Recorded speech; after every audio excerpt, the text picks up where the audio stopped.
नमो अरिहंताणं नमो सिद्धाणं नमो आयर्याणं नमो वज्झायाणं नमो लोये सव्वसाम् एषु पञ्च नमोकारो सर्वपापप्रणाशनम् मङ्गलानं च सर्वे सिंहं हवै मङ्गलम् जय जगजीव जोनि वेयाणो जगगुरु जगानन्दो जगन्नाथो जगबन्धु जय जगद्दयामहो वयम् जय सुयाणभवम् तीर्थयारणम् अपचिमो जय जय गुरुलोकाणम् जय महपा महावीरम् वन्दे महायसं महाभागम् महावीरम् महामुनिम् अमरनरराय मह्यं चरमतीर्थयरमिमसतीर्थस सर्वारिष्टप्रणाशाय सर्वाभीष्टार्थदायिने सर्वलब्धे निधानाय श्री गौतम स्वामिने नमः। श्री सुधर्मा स्वामिने नमः। अज्ञानतिमिरान्धानां ज्ञानं जनशलाकया नेत्रमुन्मीलितं येन तस्मै श्रीगुरवे नमः। धर्मलाल बहुत बहुत आशीर्वाद।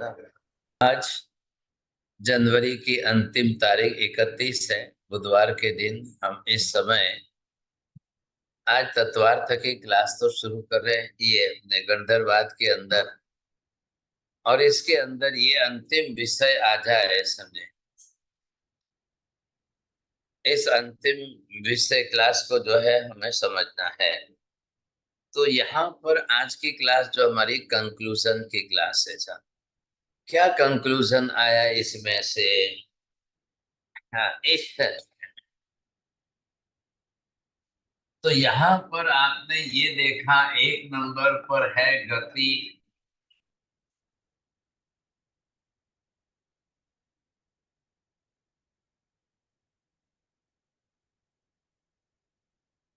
हाँ जी, दोनों में आप क्या सम देख रहे हो?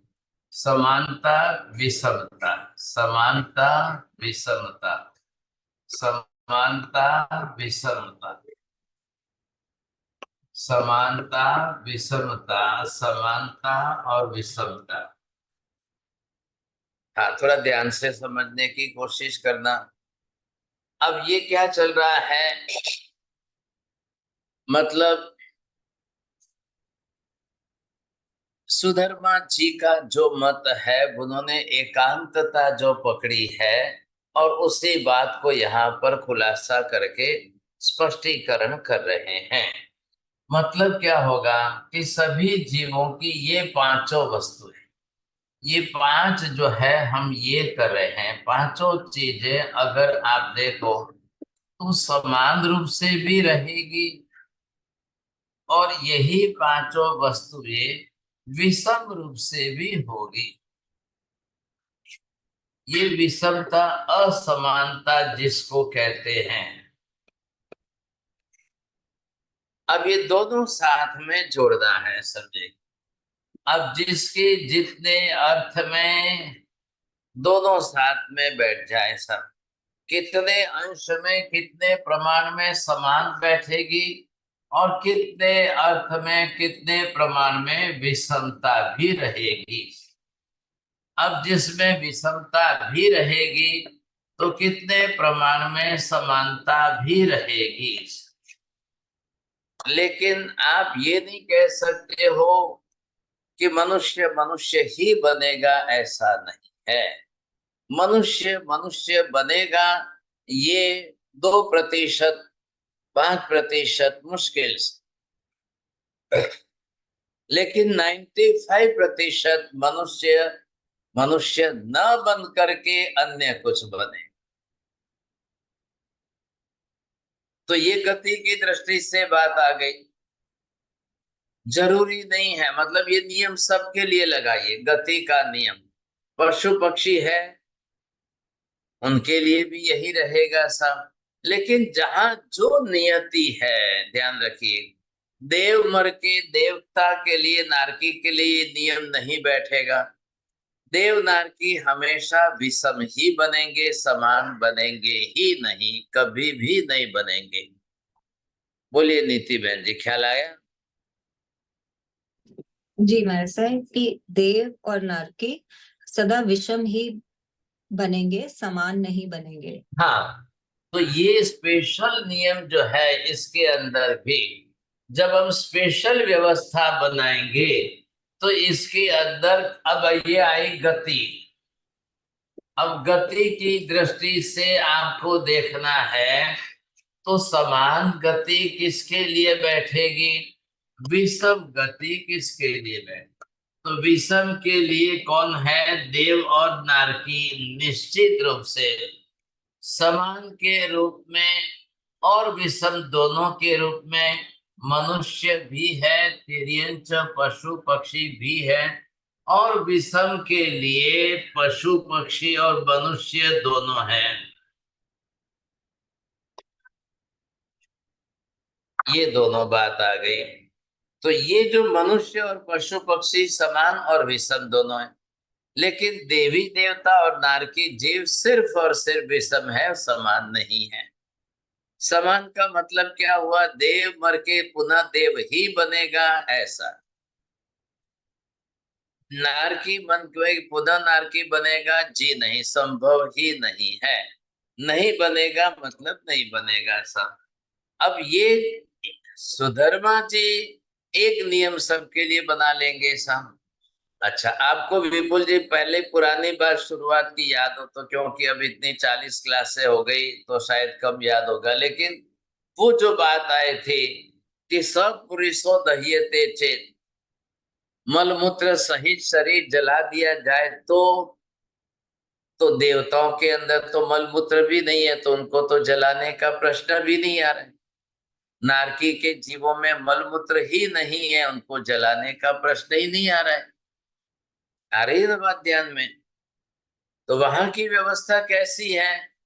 वहां देवता और नारकियों को वैक्रिय शरीर, और वैक्रिय शरीर होने से जलाने का प्रश्न नहीं आ, और मलमूत्र होता नहीं है। मनुष्य और पशु पक्षी औदारिक शरीर है। औदारिक शरीर होने से हमारे यहाँ आहार निहार विहार व्यवस्था है। हम जो भी भोजन करेंगे, पानी पिएंगे, उसका वापस मलमूत्र बन के विसर्जन होना ही होना है। देवताओं के और नारकी जीवों में वैक्रिय शरीर है, और वही लिया और वही विसर्जन हुआ तो मलमूत्र बनता ही नहीं है। तो उनके लिए जो है विषमता रहेगी। अब कर्म उनके उस प्रकार के हैं। एक देवलोक के देवी देवता मर के दोबारा देव गति का कर्म बांध ही नहीं सकते हैं। एक नरक के नारकी जीव का कोई भी जीव जो है दोबारा नारकी जीव का गति कर्म बांध ही नहीं सकते हैं। आ गई बात ध्यान में? ये बहुत बड़ी मतलब एक। अब आप बोलेंगे क्यों? तो इसके लिए कर्म नहीं है, इसलिए डेस्टिनी, ये भवितव्यता आ गई साहब। अब इसी भवितव्यता से काम चलेगा, नहीं तो नहीं चलेगा सब। तो ये बात बरोबर बैठानी पड़ेगी। हाँ जी बोलिए साहब, किसको बोलना है? आशा बहन जी बोलिए।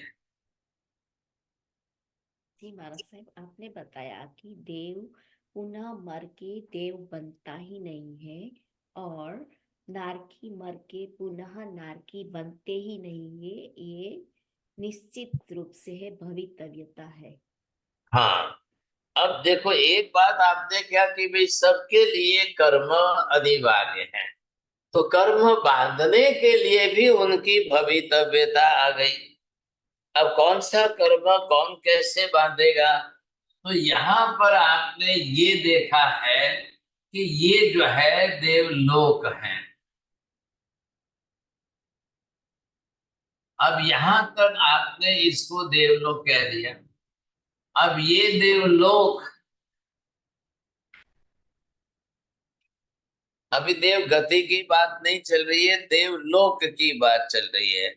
और इसके नीचे आप यहां देख लो, ये अब ये व्यवस्था बिल्कुल अलग हो गई। अब ये नरक लोक है।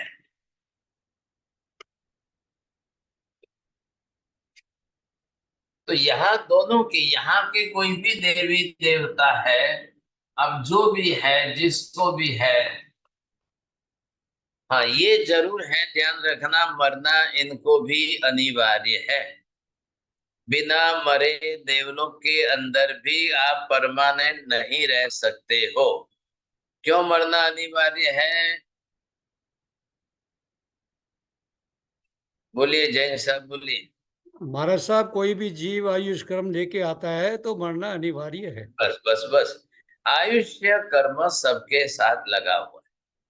संसार में जिस किसी भी जीव ने देह धारण किया है, उसने गति, जाति, योनि, शरीर, जन्म और आयुष्य सबके लिए अनिवार्य है। इसी के साथ सब जुड़ा हुआ संसार है। तो देव गति का देवी देवता है तो आयुष्य बांधना ही है। आयुष्य के साथ गति बांधनी है, जाति बांधनी है, उसके साथ ही चलेगा, योनि भी साथ में चलेगी, बांधनी पड़ेगी। तो जिस गति में जाएगा उस गति का शरीर बनाएगा। उस योनि तो है ही किसके लिए? शरीर बनाने के लिए योनि है, तो व्यवस्था है। अब उस हिसाब से जाकर के जब आपको शरीर बनाना है तो फिर आप कहाँ जाओगे? तो ये निश्चित हो गया है, ये जीव यहाँ पर देवी देवता को यही आना है, मनुष्य क्षेत्र में आएंगे। ये नरक से निकलकर नारकी जीव भी यहाँ पर ही आना है। इसलिए यहाँ जो है ये तिरछा लोक है, और इसी के केंद्र में बीच में मनुष्य लोक भी यहाँ पर है। तो सिर्फ इतना ही मनुष्य क्षेत्र है। अब यहाँ तक का आप पूरा गिनो तो फिर बाद में तो असंख्य द्वीप, समुद्र, ये जो भी है, लेकिन सबको यहाँ आना है। आप थोड़ा सा ध्यान देना इधर। अब ये क्या है? ये कितना बड़ा है? यहाँ से यहाँ तक ये 7 राजलोक हैं, और ये यहाँ से यहाँ ये 7 राजलोक हैं। और इधर नरक के अंदर नारकी जीव कितने हैं? ये असंख्य है। इधर कितने हैं देवी देवता? ये असंख्य है। इधर देखिए, अब इधर मनुष्य कितने हैं? तो मनुष्य के लिए ये फिगर फिक्स हो गया। और इधर तिर्यंच के अंदर, ये जो तिर्यंच गति के अंदर पशु पक्षी आदि जो है, या 1 इंद्रिय, 2 इंद्रिय, 3 इंद्रिय, 4 इंद्रिय, वो सब कितने हैं? अनंत है सब। ये अनंत आ गए। अब गति की दृष्टि से देखो, संख्या की दृष्टि से देखो, कर्म की दृष्टि से देखो, डेस्टिनी की भवितव्यता की दृष्टि से देखो, ये परमानेंट व्यवस्था हो गई, नियति परमानेंट हो गई। अब देवी देवता यहाँ से मरेंगे, इनको यहाँ आना है।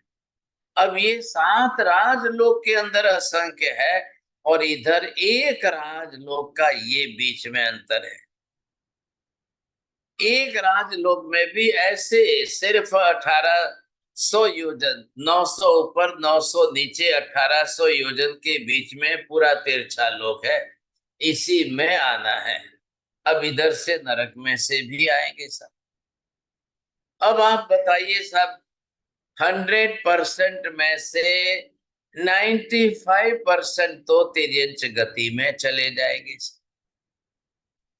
मुश्किल से 2, 5, 10% मनुष्य में आएंगे। तो देवताओं के लिए विसदृशता आ गई, नारकी के लिए विसदृशता आ गई।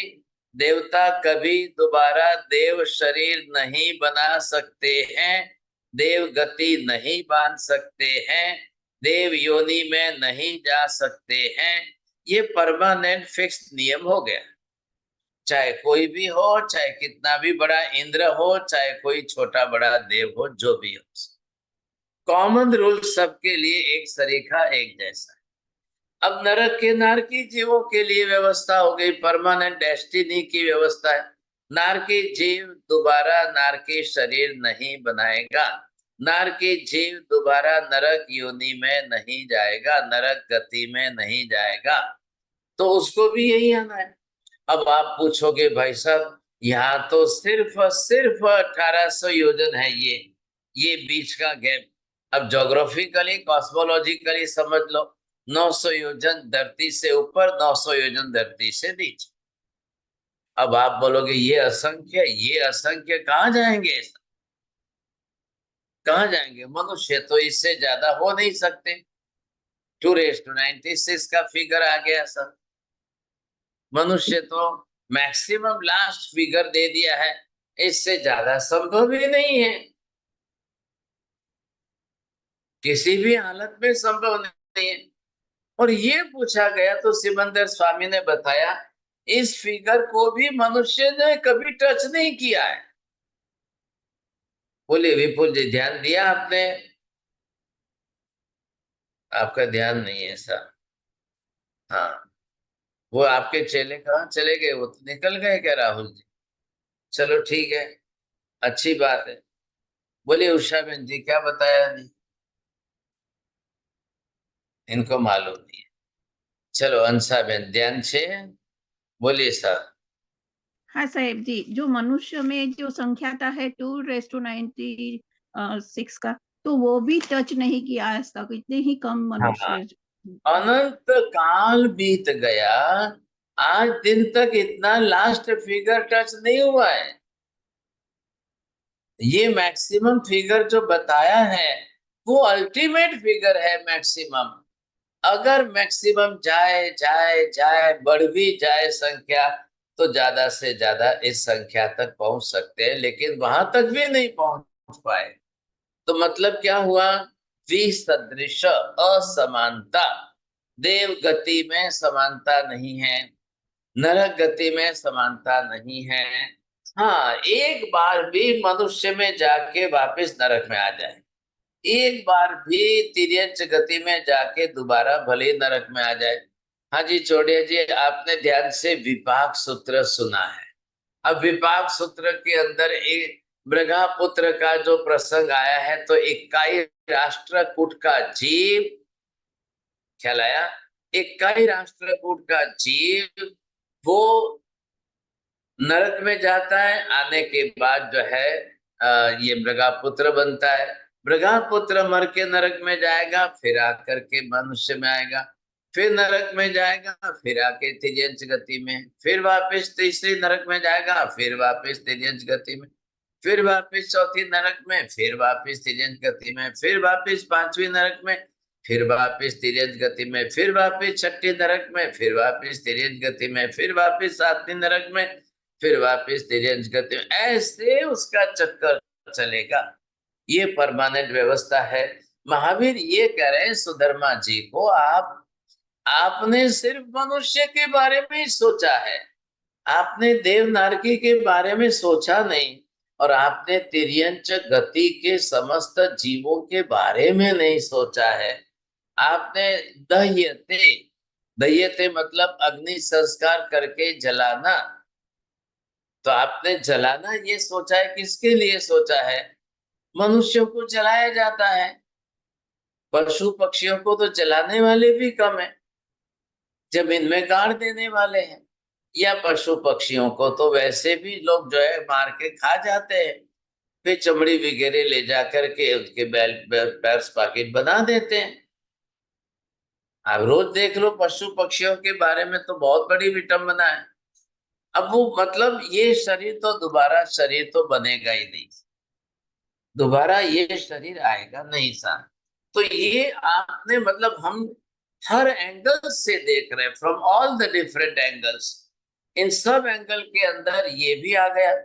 संख्या की दृष्टि से देख लो, कॉस्मोलॉजिकल व्यवस्था देख लो, ज्योग्राफिकल व्यवस्था देख लो, कहीं पर भी संभावना नहीं।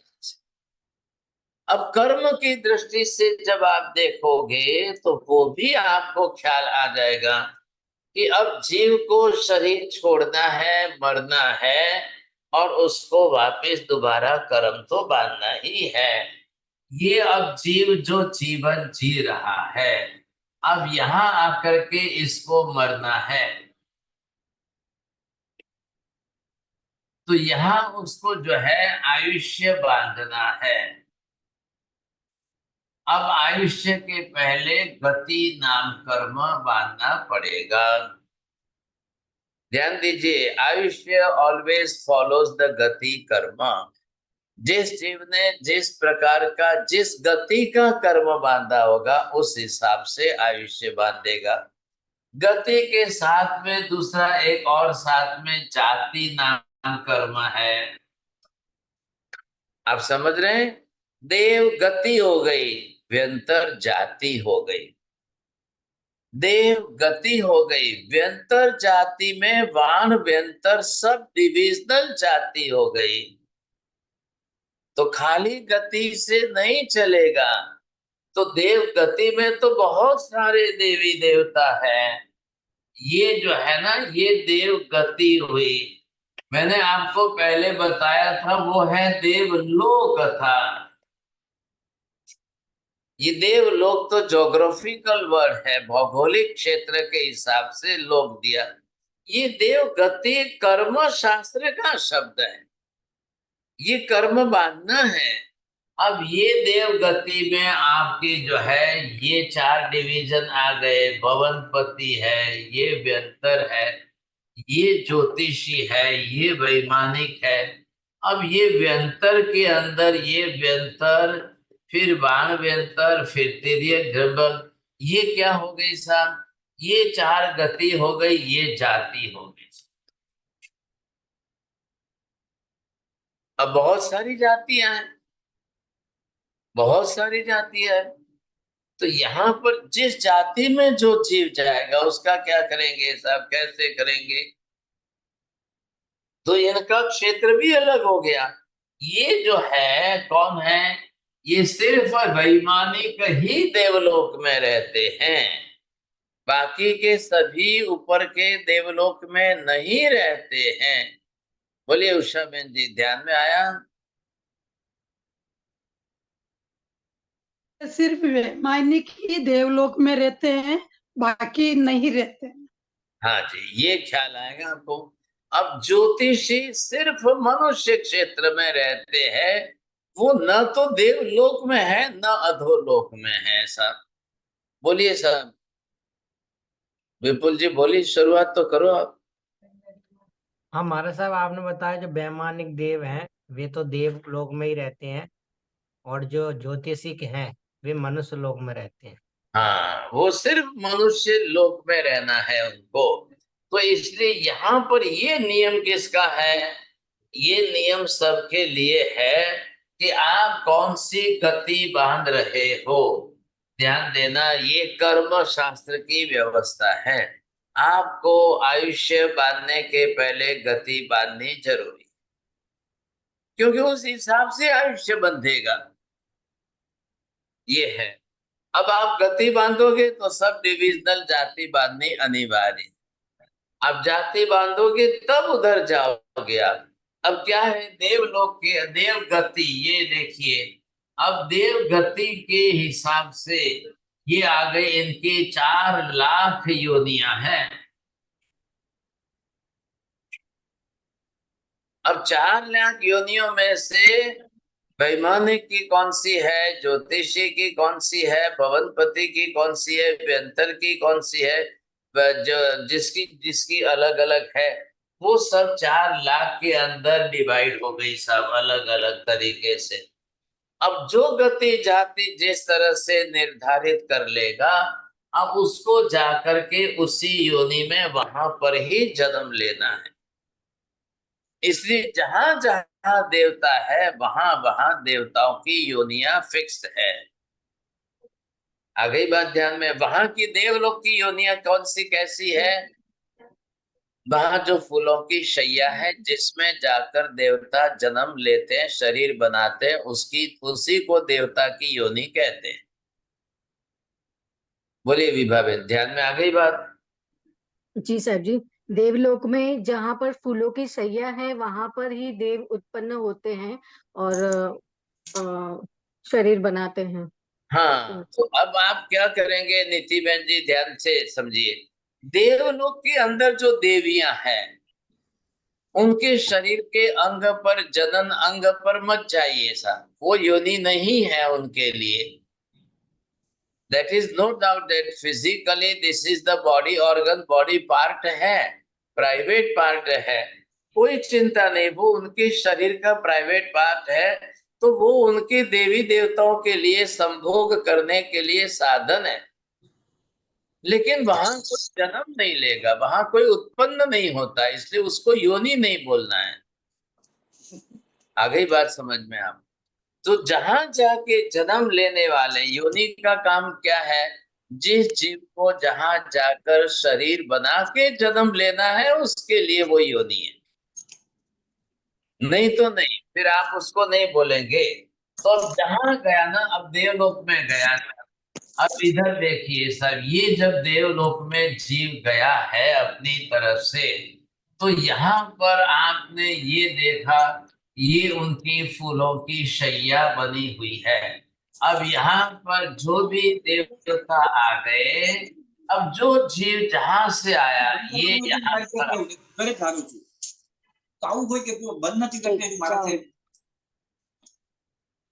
जो जीव यहाँ पर इधर आ गया, अब ये जीव कोई भी आया, मनुष्य गति से आया, कहाँ से आया, वो यहाँ आकर के इसको जन्म लेना है, ये देव गति की योनि है। इधर, अब ये इधर क्या करेगा? इधर सिर्फ 48 मिनट की 2 घड़ी के अंदर ये अपना शरीर बना लेगा। अब ये जो है, इसने ये अपना शरीर बना लिया, अब 48 मिनट का पीरियड पूरा हो गया, ये देव यहाँ से सीधा जो है ये निकल करके यहाँ से खड़ा हो गया, ये आ गया भाई साहब। अब इनका जो शरीर बना है, अब बरोबर जो है हाथ पैर आंख नाक कान मुंह जो है सब बन गया आपका। अब ये सब कुछ बन गया है इसका 48वें मिनट में। और कितना बड़ा बनेगा? आपका बेटा 18 बरस का कितना बड़ा है? आपका बेटा 18 बरस का जैसा है, वैसा 18 बरस की उम्र में हाइट कितने, उतना बड़ा। हाँ जी, इतना बड़ा बन गया ये। और 49वीं मिनट में ये बाहर आ गया, और जैसे ही बाहर आ गया ये दौड़ करके भागने लगे। इनका प्रेगनेंसी पीरियड जो है 48 मिनट का ही होता है। अब बात पूरी हो गई, ये अपनी तरफ से दौड़ने लग गया, तो इनका जीवन अब चलता रहेगा। अब इनको कोई माँ का दूध तो पीना नहीं है, इनको धीरे धीरे हाइट बढ़ेगी, कैल्शियम आएगा, हाइट बढ़ेगी, इनकी व्यवस्था नहीं है वहां पर। आपने देखा है गाय का बछड़ा पैदा होता है, दूसरी मिनट में चलना शुरू कर देता है। हाथी का बच्चा पैदा होता है, दूसरी मिनट में चलना शुरू कर देगा।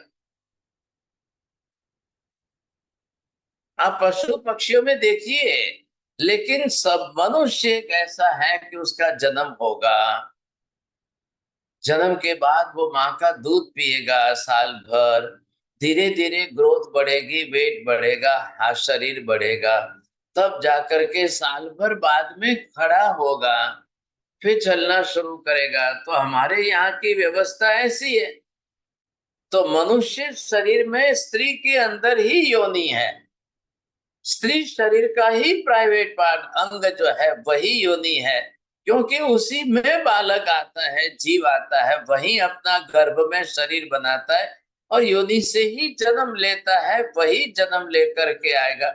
शरीर बनाया तो वहां पर उसकी जो है इसी तरीके से व्यवस्था होगी। तो मनुष्यों के अंदर 14 लाख योनियां इस प्रकार से गिनी जाएगी। अब वो 14 लाख क्यों गिनी है? तो उसमें वर्ण गंध रस स्पर्श आदि अलग अलग प्रकार के है साहब। अब देवगति के अंदर 4 लाख ही है, जबकि देवता असंख्य है। नरक गति के अंदर जाओ तो नारकी 4 लाख ही है। क्यों भाई सर क्या है? अब नरक के नारकी के अंदर वहां की योनि ऐसी होती है, ये इसको बोलते हैं कुंभी।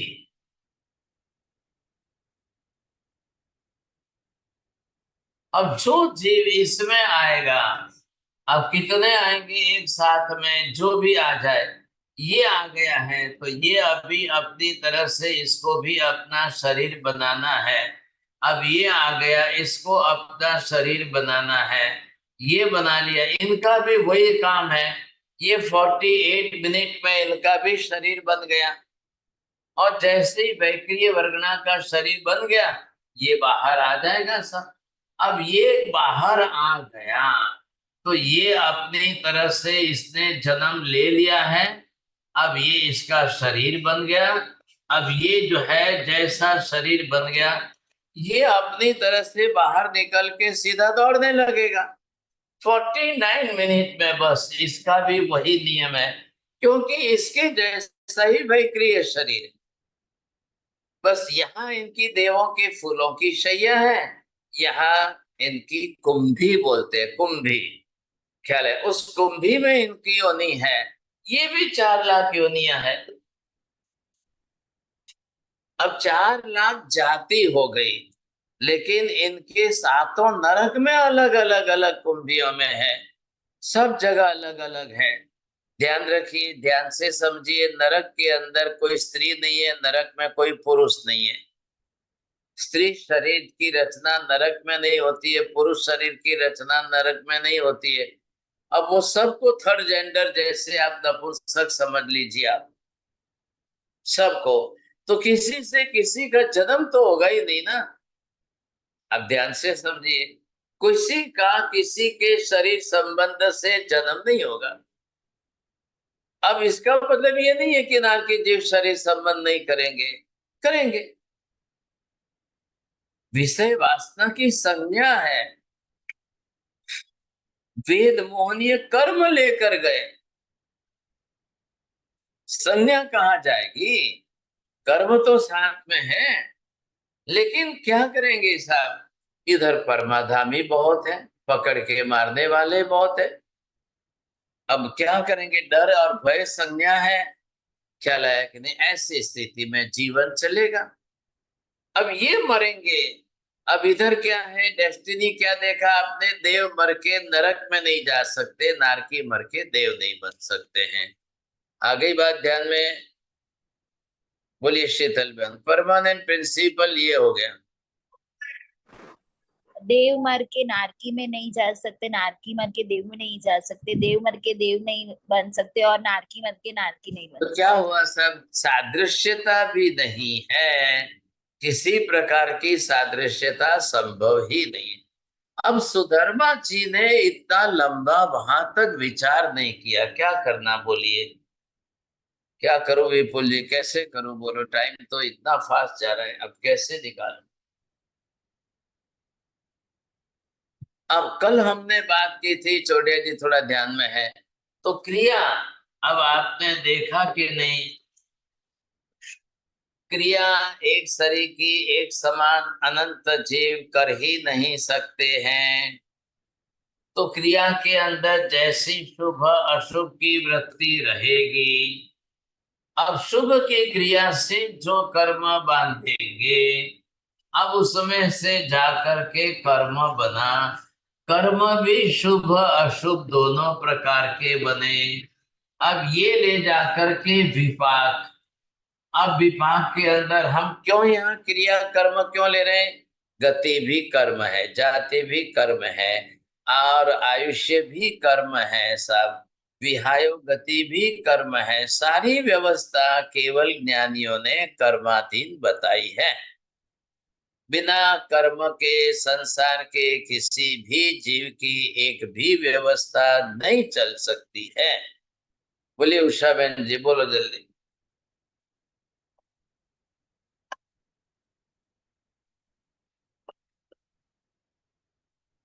चलिए सुरेश जी बोलो। बिना कर्म के संसार में किसी भी जीव की व्यवस्था नहीं चल सकती। हाँ जी, तो ये सबके लिए कर्म आ गए। कोई एक दूसरे की बात नहीं, एक दो के लिए नहीं, संसार में अनंत अनंत जीव है। तो आप सुधर्मा जी को जो है महावीर कह रहे हैं कि आप सिर्फ इतनी चित्त पकड़ के रखोगे कि गति समान ही होती है, शरीर समान ही होता है, ये बैठता ही नहीं ऐसा। तो आप दोनों मानिए। अगर अब इनकी बात तो गई, अब किसकी रही है बात साहब? अब ये दो जीव आ गए, समझे कि नहीं किसकी बात चल रही है? अब इनके अंदर, जीवों के अंदर, एक तो मनुष्य जीव है और ये तिर्यंच गति के जीव है। अब तिर्यंच गति के अंदर आपको एक इंद्रिय जीव, दो इंद्रिय जीव, तीन इंद्रिय जीव, चौरेंद्रिय जीव, पंचेंद्रिय। इन्होंने गलती कहाँ की सुधर्मा जी ने? जो जीव जिस योनि में है उससे वह वैसा ही जन्मता है। चींटी से चींटी ही जन्मेगी, मकोड़े से मकोड़ा ही बनेगा, मच्छर से मच्छर ही जन्मेगा, मक्खी से मक्खी ही जन्मेगी। आपने ये जो लिया है ये जन्म के हिसाब से नहीं है, योनि के हिसाब से है। ये मृत्यु के बाद की बात नहीं है। जो आपने शुरुआत में दृष्टांत देखा था ना, गेहूं से गेहूं बनेगा, ज्वारी से ज्वारी बनेगी, मक्का से मक्का बनेगा, चने से चना बने, तो वहां जो है वो से बीच में लाया है। उसकी मृत्यु नहीं हुई है, वो मर के वैसा नहीं बना है, उसकी योनि में जो जीव आया वो वैसा बना। आपने गेहूं बोया, अब गेहूं की योनि कौन सी है? प्रत्येक वनस्पति काय की। तो प्रत्येक वनस्पति काय की कितनी योनियां हैं? 10 लाख है। अब 10 लाख में एक गेहूं की है। अब वो उस तरह से वर्ण गंध रस स्पर्श लेकर के उस पत्ती योनि से बना है, तो गेहूं से गेहूं ही बनेगा। ये आप योनिगत सादृश्यता को लेकर के आयुष्य कर्म, गति कर्म, जाति कर्म के साथ जोड़ के बैठाओगे तो बात नहीं बनेगी। बोलिए चौड़िया जी, ध्यान में आ रहा है? हाँ माँ साहब, भी गेहूं से जब वो गेहूं बनता है तो वहां पर मृत्यु नहीं होती है। हाँ, अब इधर क्या है? ये मनुष्य है। अब मनुष्य को मरना है, मर के बाद में जाना है और फिर शरीर धारण। मनुष्य की योनि में आकर के जो जन्मेगा वो मनुष्य ही बनेगा, उसमें ना नहीं है। मनुष्य योनि में आकर कोई कीड़ा मकोड़ा नहीं जन्म सकता है, कोई पशु पक्षी नहीं जन्मेगा। ये बात बरोबर है, लेकिन योनि सादृश्यता से जन्म सादृश्यता, गति सादृश्यता, जाति सादृश्यता नहीं बैठती है। ये बात दोनों के अंदर समान। तो क्या होगा? मनुष्य मर के वापिस मनुष्य बने तो समान और न बने तो विषम। तो ये असमान कह रहे हैं। आगे बात ध्यान में, दोनों बात ध्यान। तो मनुष्य के लिए, लेकिन बीच में आपको यहाँ पर ये शब्द लगाना पड़ेगा, मर कर, मृत्यु के बाद। ख्याल है? खाली योनि से मत ध्यान में लीजिए, मृत्यु के बाद। तो मृत्यु के लिए अनिवार्य हो गया है, ये मनुष्य का शरीर चल रहा है, ये यहाँ आकर के मरना है। अब यहाँ आयुष्य समाप्त होगा, ये बात है। अब वो मरेगा सब। तो मरने के लिए जब ये आत्मा शरीर छोड़कर बाहर निकल गए, अब शरीर साथ में नहीं जा रहा है। अब आप मलमूत्र के साथ जलाओ या बिना मलमूत्र के जलाओ, उससे कोई फर्क नहीं पड़ेगा। तो ये निकल गया। तो यहाँ इसने आयुष्य कर्म बांधा, ये गति जाति के कर्म बांधे, अब ये इसके साथ जाएंगे। अगर समान बांधा है तो समान बनेगा, विषम बांधा है तो विषम बनेगा, उसमें कोई दो राय नहीं। लेकिन आप बोलो कि ये जीव आने के पहले यहाँ पर, तो ये जो है जन्म है और यहाँ योनि प्रवेश है। ध्यान दीजिए, यहाँ पर क्या है? पहले ये गर्भ में प्रवेश किया है और यहाँ गर्भ में आया है। तो ध्यान दीजिए, गर्भ यूट्रस जो पहला अंग है 9.5 महीने धारण करने, योनि खाली प्रवेश द्वार है। अब यहां से वो अपने शरीर की रचना करेगा, तो मनुष्य योनि में मनुष्य का ही शरीर बनेगा। तो वो माता का जीव अलग है, ये जीव अलग है। तो यहाँ सादृश्यता, योनिगत सादृश्यता नहीं बैठेगी, ये अलग से जीव है ऐसा। तो ये कर्म अपना वहां मनुष्य गति का कर्म बांधा है, वही स्त्री के गर्भ में आएगा, नहीं तो नहीं आएगा। तो सबकी व्यवस्था अलग अलग है, 84 लाख में सबकी व्यवस्था अलग अलग है। अपने अपने कर्मानुसार अपने अपनी तरह से सभी जाएंगे। 84 लाख की व्यवस्था पूरी दुनिया में सबके पास, सबके साथ है, तो सब जाएंगे आप। अब आप इंद्रियों के हिसाब से जो है, ये आप जीवों की योनियां निकाल लो। अब आ गई बात आपको पूरी, ये इंद्रियों के हिसाब से आप बैठाइए। अब यहाँ पर आपने ये देख लिया एक इंद्रिया, ये आ गए 2 इंद्रिय, ये आ गए 3 इंद्रिय, ये आ गए 4 इंद्रिय, ये आ गए पंचेंद्रिय। हाँ सब बोलिए साहब, एक इंद्रिय के अंदर टोटल योनियां कितनी आई? ये 52 लाख आ गई। 2 इंद्रिय में 2 लाख है, 3 इंद्रिय में 2 लाख है, 4 इंद्रिय में 2 लाख है। आ रही है बात ध्यान में? और इसके अंदर जो है पंचेंद्रिय के अंदर 26 आ गए। अब 26 के अंदर किसकी किसकी आई? देवता की 4 लाख, नरक के नारकी जीव की 4 लाख, तिर्यंच पंचेंद्रिय की 4 लाख और मनुष्य की 14 लाख। कितनी हो गई साहब? 26। ये अब हाँ, अब इसका सबका टोटल कर लो आप।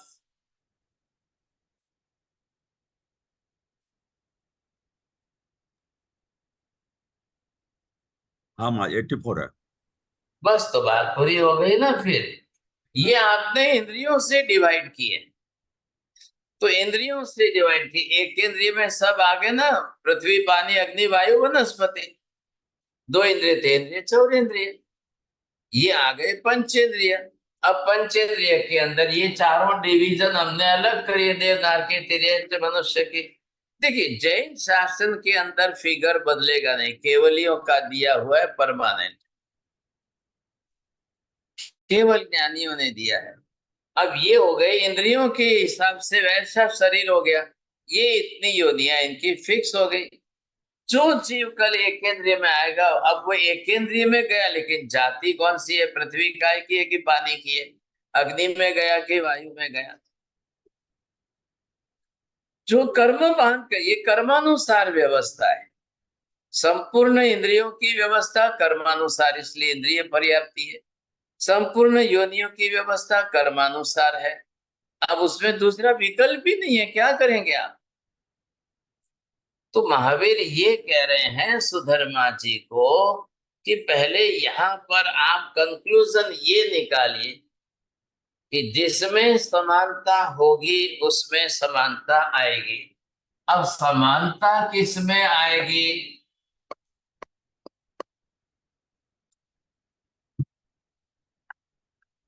हाँ जी, इधर देखिए, समानता है किसमें? स्वकाय स्थिति।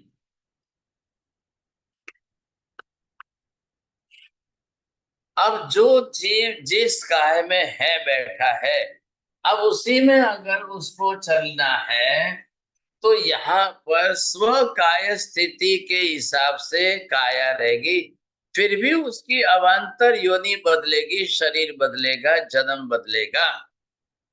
अब ये ले लो आप, इसमें प्रत्येक वनस्पति काय। अब प्रत्येक वनस्पति काय में 10 लाख योनियां हैं। अब वो 10 लाख के अंदर घूमते फिरते ये देखिए, टमाटर बना, केला बना, एप्पल बना, नींबू लेमन बना, इसमें से जाकर के फ्लावर में गया, उसमें से पेड़ पौधे में आया, पत्ती में आया, वेजिटेबल्स में गया, फ्रूट्स में गया, ये 10 लाख प्रत्येक के अंदर घूमता फिरता चल रहा है। लेकिन हर बार योनि बदल गई, शरीर बदल गया। नहीं बदलती होती तो 10 लाख नहीं कहते, महावीर स्वामी एक ही कहते, 1 लाख नहीं, 1।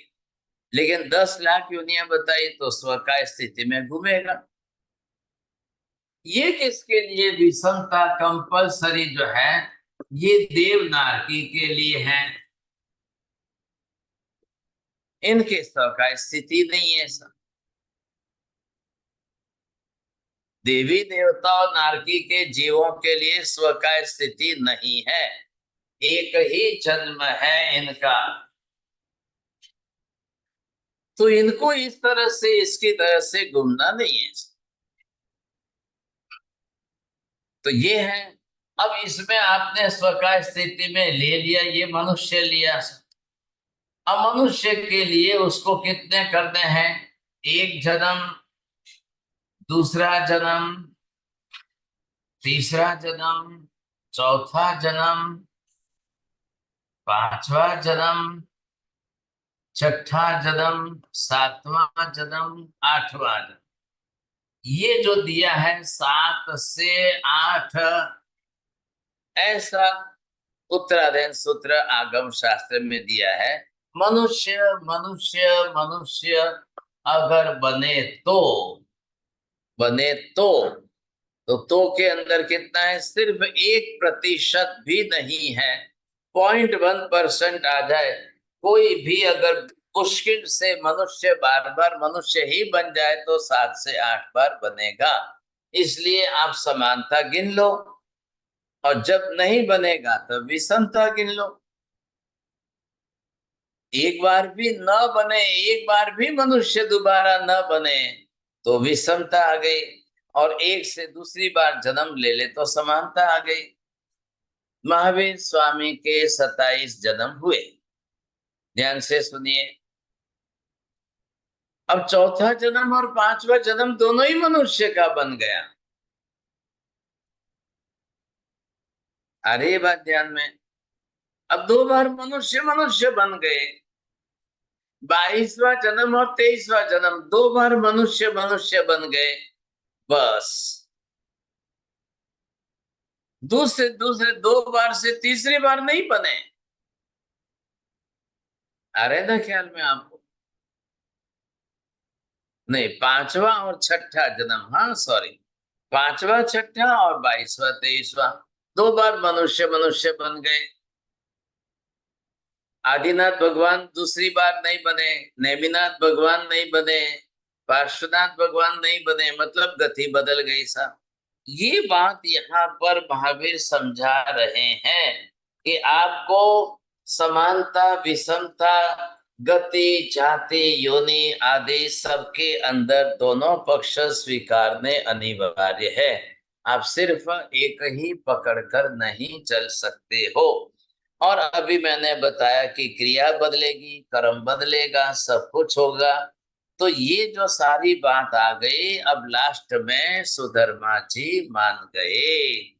सुधर्मा जी ने कहा, भगवंत आपने इतने सब तरीकों से जो समझाया है, मैं आपकी बात को स्वीकार करता हूं।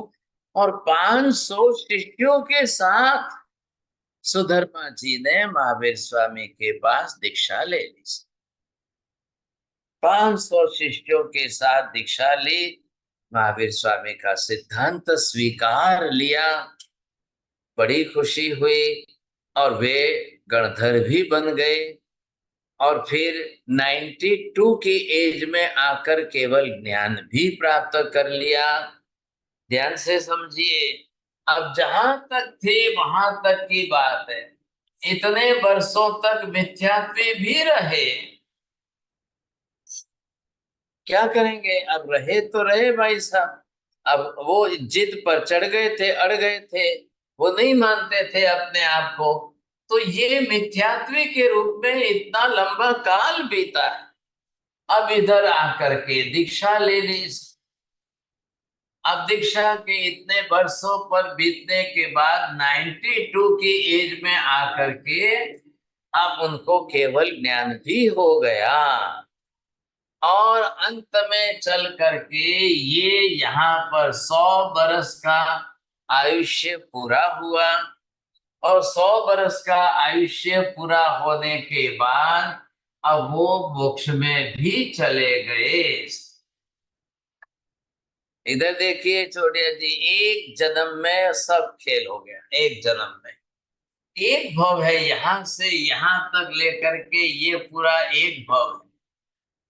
दीक्षा ले और लेते ही गणधर बन गए। अब आपने नियम सुना है, गणधर कंपलसरी केवल ज्ञान पाके मोक्ष में जाएंगे ही जाएंगे। एक जन्म में जब इतना सब कुछ हो सकता है, इतने गाढ़ मिथ्यात्व थे कि एक जिद पकड़ के बैठे थे, वो भी बदल गई बात।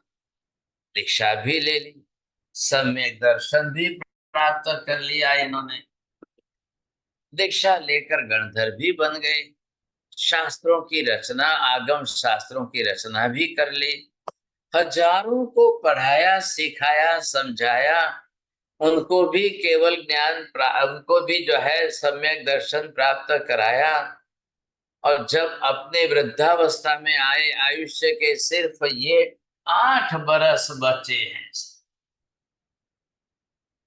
तब केवल ज्ञान प्राप्त कर लिया। फिर शरीर छोड़ करके आत्मा मोक्ष में चली गई हमेशा के लिए। सब ये है सुधर्मा स्वामी का जीवन, और ये है 5वें गणधर की प्रश्न शंका का समाधान। अब आप समझ लीजिए साहब, आज मैंने जरा शॉर्ट करके कट तो कर लिया है, मुझे भी संतोष नहीं हुआ, नहीं तो और 2-3 क्लास चल जाती थी, लेकिन ये विपुल जी ने अपनी तरह से आज बता ही दिया कि नहीं, आज कंक्लूड करना ही करना है। अब मेरे पास भी चारा नहीं था, जल्दी किया, अब समय तो पूरा हो गया। बोलिए जैन साहब। नहीं, नहीं बहुत महाराज जोरदार हुआ साहब, महाराज, महाराज बहुत साहब जोरदार अगर हुआ। एक मिनट महाराज साहब, अगर कोई विषय का अपने अभी शेष रहा है तो आप ले लीजिए, ऐसी कोई बाधा नहीं है। वो आपने कहा था इसलिए मैंने बोला था। नहीं नहीं, जरूर जरूर, अच्छी बात है, चलिए महाराज चलिए। साहब, ये सुधर्मा स्वामी तो शुरू में तो बहुत टेढ़ापन दिखाया, लेकिन बाद में मान ही गए वैसे। लेकिन अब एक चीज है, सुधर्मा स्वामी बहुत रिस्पेक्टफुल है कि उन्होंने सारे गणधर शुरू से उन्होंने ही चालू किया ना, ये सारे लिखना वगैरह जो है, उससे पहले वाले गणधर। सब नहीं नहीं, सबको श्रेय देना है, 11 गणधर सब की बात। अच्छा आप अच्छा। अकेले सुधर्मा जी नहीं है। अच्छा हाँ, हुआ क्या, मैं आपकी बात का स्पष्टीकरण करता हूँ। ये सब 11 गणधर हुए। अब 11 गणधरों के अंदर सभी गणधर तो एक ही दिन गणधर बने हैं, वैशाख शुद्धि एकादशी के एक ही दिन बने। अलग अलग दिन तो है नहीं, सबकी दीक्षा एक साथ है, सबकी शंकाओं का समाधान एक साथ है, और सबको जो है सम्यक दर्शन एक साथ है। एक ही दिन दीक्षा है, एक ही दिन सबको गणधर बनाया, लेकिन आयुष्य तो सबके अपने अपने है ना। ख्याल आया कि नहीं? अब इन 11 गणधरों में से ये जो 9 गणधर थे, वो महावीर स्वामी के निर्वाण के पहले ही उनका आयुष्य पूरा हो गया और वो मोक्ष में चले गए। अब 2 बचे हैं साहब। अब ये 2 में एक गौतम स्वामी और एक सुधर्मा स्वामी। अब गौतम स्वामी का आयुष्य सिर्फ 92 का ही था। गौतम स्वामी का आयुष्य जो था वो 92 का था, तो वो 92 पर उनका आयुष्य पूरा हो गया, मोक्ष में चले गए साहब। 9 पहले गए थे, एक ये चले गए, अब बचे अकेले सुधर्मा जी। तो जो जो मोक्ष में जाते गए, वो अपने अपने शिष्य संग सारा जो है, जो बड़े थे उनको सौंप करके देके गए। सुधर्मा जी को सबने दिया, भाई साहब आप तो अपने शिष्य तो संभाल ही रहे हो, हमारे भी शिष्यों को पढ़ाना, सिखाना, वाचना देना, थोड़ा कंट्रोल करना। तो सबकी जिम्मेदारी सुधर्मा जी के ऊपर आई कि एक तो आयु में बढ़े, और 11 में से 10 मोक्ष में जाने के बाद लास्ट नंबर इनका बचा है। इसलिए सुधर्मा जी हमारे सबके परम गुरु कहलाए। आज की जितनी साधु संपदा है, सब साधु साधियों के मूल गुरु जो है वो सुधर्माचार्य, क्योंकि भगवान तो तीर्थंकर है। उनके बाद में ये गणधर के रूप में, गुरु के रूप में आए। नमो हरियंताणम, नमो सिद्धाणम, नमो हरियाणम, नमो वज्रायाणम, नमो लोहे सब साहुणम, एसो पंच नमकारो सब पापनाशनम, मंगलाणं च सव्येसिं परमं हवै मंगलम्। मंगलम भगवान वीरो, मंगलम गौतम प्रभु, मंगलम स्थूलिभद्राद्या जैन धर्मोस्तु मंगलम। चत्तारि मंगलम अरिहंता मंगलम, सिद्धा मंगलम, साहु मंगलम, केवले पन्नतो धम्मो मंगलम। चत्तारि लोकोत्तमा, अरिहंता लोकोत्तमा, सिद्धा लोकोत्तम, साहु लोकोत्तम, केवली पन्नतो धम्मो लोकोत्तम। चत्तारि शरणं प्रव्रजामि, अरिहन्ते शरणं प्रव्रजामि, सिद्धे शरणं प्रव्रजामि, साहु शरणं प्रव्रजामि, केवले पन्नतं धम्मं शरणं प्रव्रजामि। सर्वमङ्गलमङ्गल्यं सर्वकल्याणकारणं, प्रधानं सर्वधर्माणि, जैनं जयति शासनम्। धर्म लाभ मथे विकाल वंदना